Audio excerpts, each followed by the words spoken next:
मैंने तुझे बोला है ना कि वो लड़का हमारी कास्ट का नहीं है और मैं उससे तेरी शादी नहीं करवा सकता। पर पापा मैं उसे बहुत प्यार करती हूँ और हम 3 साल से रिलेशनशिप में हैं, मैं उसे नहीं छोड़ सकती। इतना बोलकर रितु रोने लगती है और अपनी बेटी के गिरते हुए आंसुओं को देखकर अब दिगंबर कहता है, ठीक है, उस लड़के से मैं तेरी शादी करवाने को तैयार हूँ, लेकिन याद रखना अगर तू वहां जाकर खुश नहीं रही तो वापस रोते हुए यहाँ कभी मत आना। रितु ये सुनकर खुश हो जाती है और प्यार से अपने पिताजी के गले लग जाती है। देखते ही देखते 2 महीने गुजर जाते हैं और इन 2 महीनों में रितु की शादी उससे फिक्स हो जाती है। 2 महीने बाद बारात उसके दरवाजे पर आ गई थी।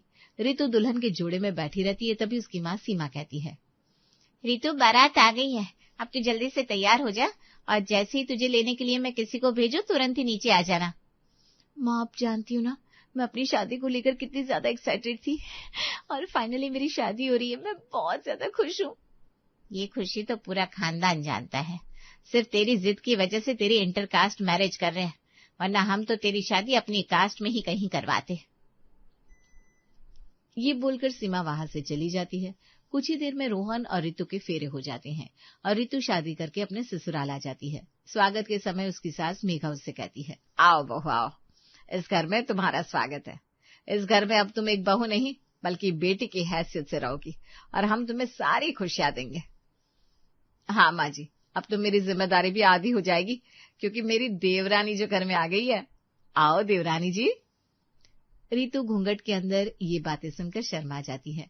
उसे बहुत ज्यादा खुशी थी कि उसे अच्छे जीवन साथी के साथ साथ अच्छे ससुराल वाले भी मिले।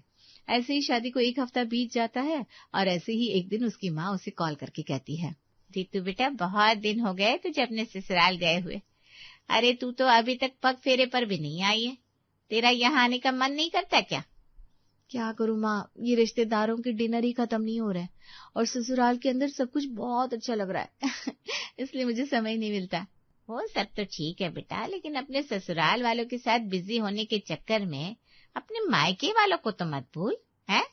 हमने भी तुझे पैदा किया है, तुझे पाल पोस कर बड़ा किया है, तो इतनी जल्दी पराई कैसे होगी बेटा?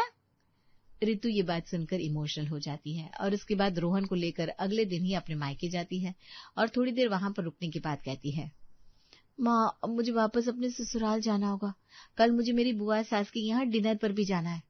ठीक है बेटा, ध्यान से जाना, लेकिन यहाँ भी आती रहना, एकदम से हम लोगों को इतना भी पराया मत कर।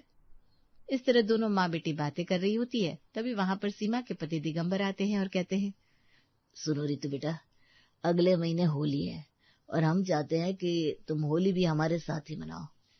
रोहन बेटा अगर तुम्हें कोई एतराज ना हो तो तुम रितु को लेकर यहाँ आ जाना, वैसे भी शादी के बाद पहली होली लड़की अपने मायके ही मनाती है। नहीं पापा जी, मुझे कोई एतराज नहीं है। अरे आप कहो तो मैं भी आ जाऊंगा। ऐसे कैसे आ जाएंगे, हमारे ससुराल में भी तो हमारी पहली होली होगी, अगर हम यहाँ आ जाएंगे तो फिर वहां की होली मिस कर देंगे। पापा हम प्रॉमिस नहीं कर सकते पर हम कोशिश करेंगे। रितु की बात सुनकर सभी लोग हैरान रह जाते हैं क्योंकि सब लोगों को ये लग रहा था कि रोहन उसे होली में भेजने के लिए आनाकानी करेगा, पर यहाँ तो कुछ उल्टा ही सिस्टम था। यहाँ रोहन नहीं बल्कि रितु खुद ही अपने मायके आने को तैयार नहीं थी। अब रोहन और रितु वापस अपने घर आ जाते हैं। ऐसे ही कुछ दिन गुजरते हैं और एक दिन मेघा के पास सीमा का कॉल आता है और वो कहती है, बहन जी दरअसल बात यह है कि मैं अपनी बेटी को होली पर घर बुलाना चाहती हूँ, तो क्या आप उसे भेज देंगे? हाँ हाँ क्यों नहीं बहन जी, रितु आपकी बेटी है और उस पर आपका भी बराबर का हक बनता है, इसलिए आपको ऐसा कुछ पूछने की जरूरत ही नहीं है। सीमा ये सुनने के बाद मुस्कुराते हुए कॉल काट देती है। उसे पूरी उम्मीद थी अब रितु होली पर उसके यहाँ जरूर आएगी। वहीं मेघा सीधा रसोई में काम कर रही रितु के पास जाती है और कहती है, बहू तेरी माँ का कॉल आया था, वो चाहती है कि तू होली पर उनके घर जाए, इसलिए होली पर तू अपने घर चले जाना और अगले दिन आ जाना। पर माँ जी यहाँ पर भी तो पहली होली है ना मेरी, मैं वहाँ कैसे जा सकती हूँ? अरे वो सब ठीक है बहू, लेकिन यहाँ पर तो तुझे अपनी जिंदगी की सारी होली बितानी है और ये तेरी पहली होली है। अगर तू चाहे तो रोहन के साथ जा सकती है, तू वहाँ 3 दिन के लिए रुक जाना और रोहन होली वाले दिन तुझसे मिलने के लिए आ जाएगा। वैसे भी शादी के बाद लड़कियों की पहली होली उसके मायके में ही मनाई जाती है। मेघा ये बोलकर वहां से चली जाती है और रितु को ये जानकर बहुत अच्छा लगता है कि उसकी सास इतनी अच्छी थी। लेकिन फिर रितु अपने मन में कहती है, कुछ भी हो जाए मैं अपनी होली अपने ससुराल में मनाना चाहती हूँ, ना कि मायके में। अब तो मुझे कोई ना कोई तरीका निकालना ही होगा। तभी रितु की नजर काम कर रही झुमरी पर पड़ती है। क्या हुआ मालकिन, अब मेरे को ऐसे घूर घूर के क्यों देख रही हो? कुछ काम था क्या मुझसे? हाँ, मुझे तुझसे ही काम है और उस काम के मैं तुझे पैसे भी देने को तैयार हूँ, लेकिन ये बात किसी को पता नहीं चलनी चाहिए। कैसी बात करती है अब छोटी मालकिन, आखिर आप भी तो इस घर की सदस्य हैं। मैं घर के सदस्य की बातें इधर उधर नहीं करती, बताइए क्या काम है? रितु अपने पर्स में से कुछ पैसे निकालती है और उसे झुमरी के हाथ में रख देती है। मैं ये चाहती हूँ झुमरी कि तू होली के 3 दिन पहले छुट्टी पर चली जा। इसकी एडवांस में मैं तुझे पेमेंट दे दूंगी, क्योंकि मैं अपने मायके नहीं जाना चाहती। वाह मालकिन, इसका मतलब मुझे 3 दिन की छुट्टी भी मिलेगी और उसके बदले में पगार भी मिलेगी। फिर तो कोई पागल ही होगा जो इस काम के लिए मना करेगा। ठीक है मालकिन, आपने बोला और आपका काम हो गया। झुमरी अब बहुत ज्यादा खुश हो जाती है और रितु के बताए हुए प्लान के हिसाब से जैसे ही कुछ दिन बीतते हैं और एक दिन जब घर में सब चाय पी रहे होते हैं तो झुमरी आती है और कहती है, मालकिन मुझे छुट्टी चाहिए, वो भी 3 दिन की। पर बात यह है कि मुझे छुट्टी होली वाले टाइम चाहिए। होली वाले दिन तो वैसे ही छुट्टी होती है, पर उसके पहले मुझे 3 दिन और छुट्टी चाहिए। ये कैसी बात करी है झुमरी, तो हर बार तो तू होली पर आ जाती है, फिर इस बार?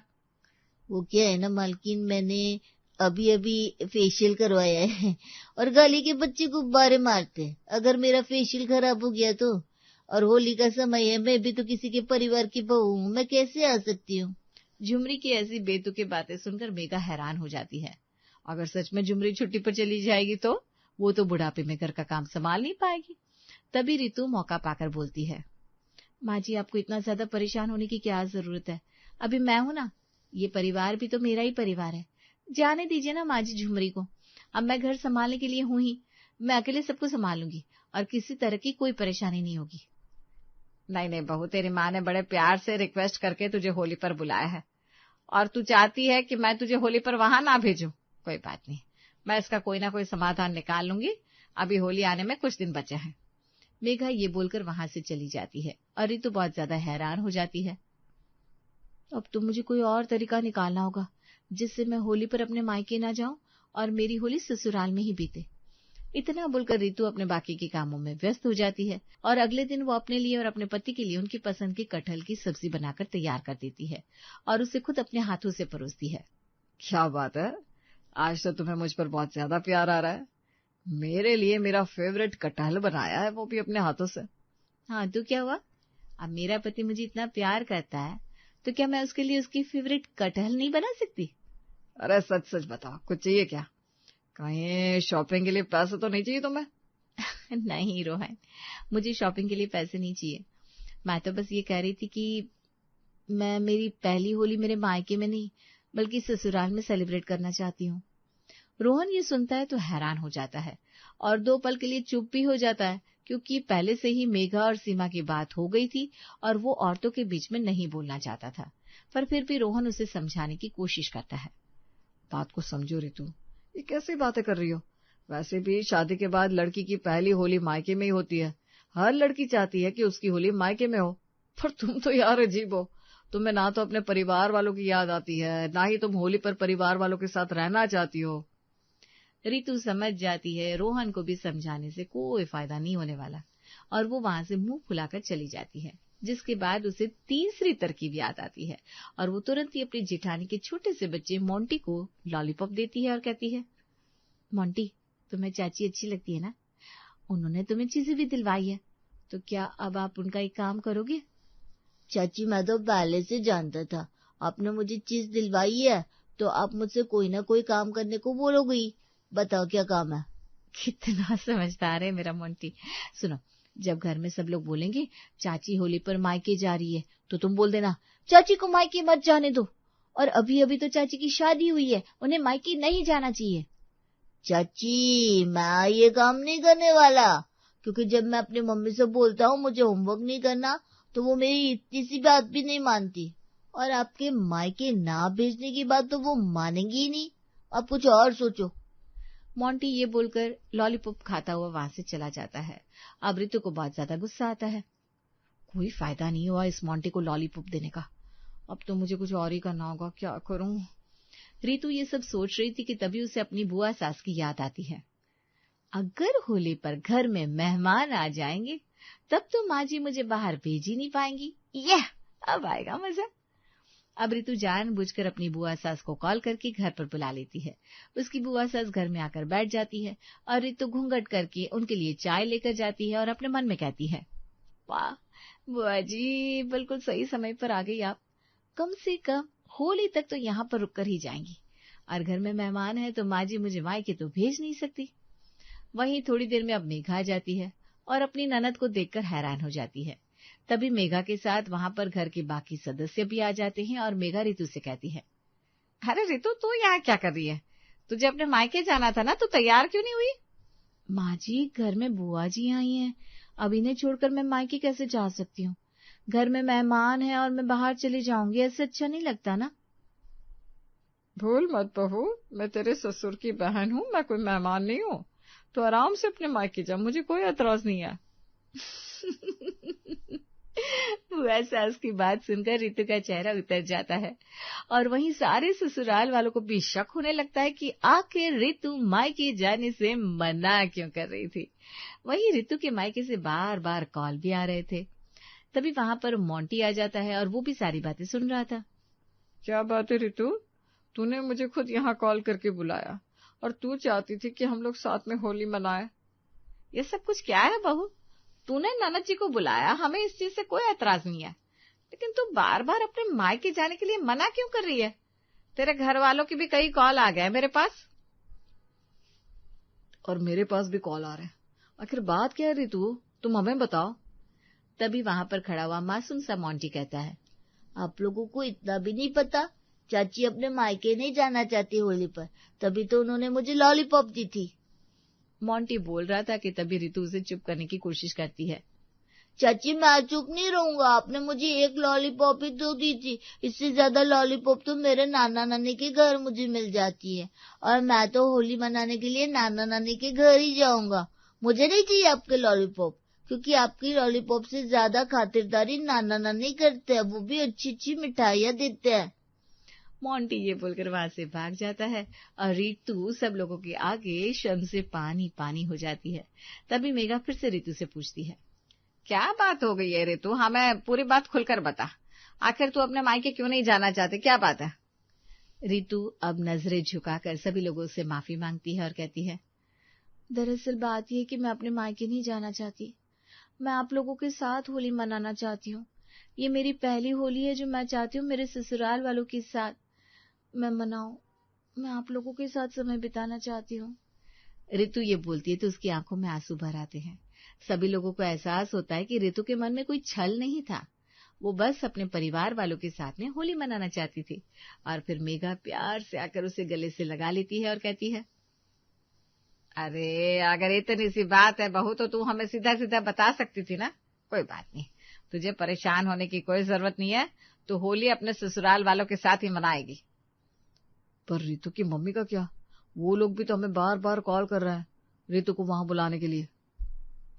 मैं माँ जी की बात समझ गई हूँ देवर जी, अगर रितु हमारे साथ होली मनाना चाहती है तो क्या हुआ, हम भी तो रितु के मायके जाकर होली मना सकते हैं, अगर तुम्हें कोई एतराज ना हो तो। रितु अब बहुत खुश हो जाती है और उसके बाद बुआ सास कहती हैं, अच्छा है, मुझे भी अपनी समधन को गले लगाने का और रंग लगाने का मौका मिल जाएगा। ठीक है रितु, हम सब अपना सामान बांध लेते हैं और हम सब तुम्हारे मायके जाकर साथ में होली मनाएंगे। रितु ये सुनकर बहुत ज्यादा खुश हो जाती है, जिसके बाद वो सब लोग अपना सामान बांध लेते हैं और सभी लोग अब रितु के मायके पहुंच जाते हैं। सभी लोगों को एक साथ देखकर सीमा भी बहुत ज्यादा खुश होती है। मैं बहुत ज्यादा खुश हूँ कि रितु को इतना प्यार करने वाला ससुराल मिला है, जो कि उसे इतने अच्छे से समझता है और उसके बचपने को कितनी आसानी से माफ कर दिया। पहले तो आप लोगों के घर में अपनी बेटी भेजने से पहले मुझे डर लग रहा था और सोचना पड़ रहा था, लेकिन आप लोगों की समझदारी और सूझबूझ देखकर मुझे समझ में आ गया। भले ही मेरी लड़की ने जिंदगी में कितनी भी गलतियां की हो, लेकिन जीवन साथी चुनने में और परिवार चुनने में कोई गलती नहीं की। अब यही सब बोलते रहेंगे समधी जी, या फिर होली की गुजिया भी खिलाएंगे? हम तो कितनी दूर से आए आपके यहाँ आपके साथ होली खेलने के लिए। मेघा की बात सुनकर पूरा परिवार हंस देता है। थोड़ी देर में झुमरी भी उन्हें कॉल करके बता देती है कि ऋतु ने उसे भी 3 दिन की छुट्टी के लिए पैसे दिए थे। अब पूरा परिवार हैरान हो जाता है कि ऋतु ने सिर्फ अपने ससुराल वालों के साथ होली मनाने के लिए कितनी ज्यादा मेहनत की थी। माफ कर दीजिए, मैं बस आप लोगों के साथ होली मनाना चाहती थी और खुश रहना चाहती थी।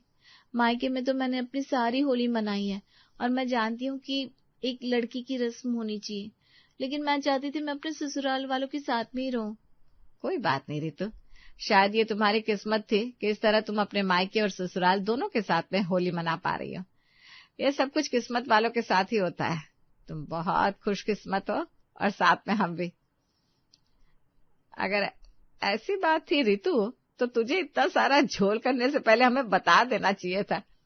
हम लोग ऐसे ही तेरी इस बात के लिए राजी हो जाते।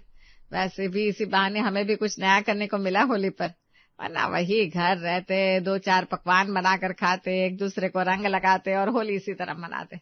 लेकिन इसी बहाने हमें भी थोड़ा घूमने को मिला।